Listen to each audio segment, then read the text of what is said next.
Family-operated home sanitarium. Those who are truly born again no longer live for themselves.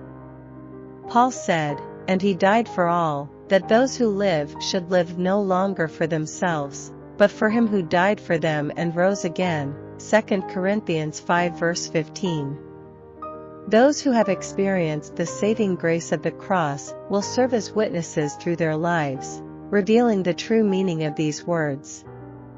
I met Jesus more than 30 years ago, and I prayed to know how to share this Jesus with others, so I studied his life. During this time, I learned that the Lord's command to his disciples was to preach the gospel through medical missionary work. Thus, that became the starting point of our family-operated home sanitarium, in which we used my children's former room to welcome those in need of medical assistance. This was the beginning of what has grown to be the Bethel Sanitarium today. It is the law of God to exponentially bless the giver when we share what we have with others, both material and spiritual. The same miracle that was performed by Jesus when a child gave his lunch to him, feeding thousands of people and still having leftovers, is still at work. When we hear the still, small voice of God and obey it immediately, the light given to us will become brighter and brighter.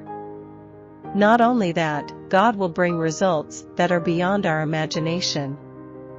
Faith is life, and this life is the fruit that reveals who we believe and follow. In other words, we testify of the Lord through our lives, and not with mere words.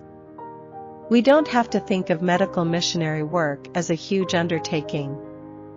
Anywhere we use our homes as a sanitarium, they will become a light to the world to show how the people of God, those who keep the commandments of God and have the faith of Jesus Christ, really live.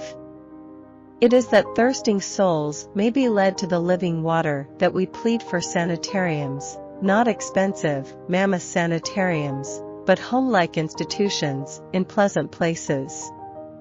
Never build mammoth institutions.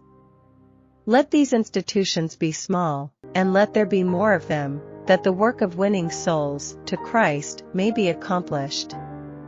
It may often be necessary to start sanitarium work in the city, but never build a sanitarium in a city.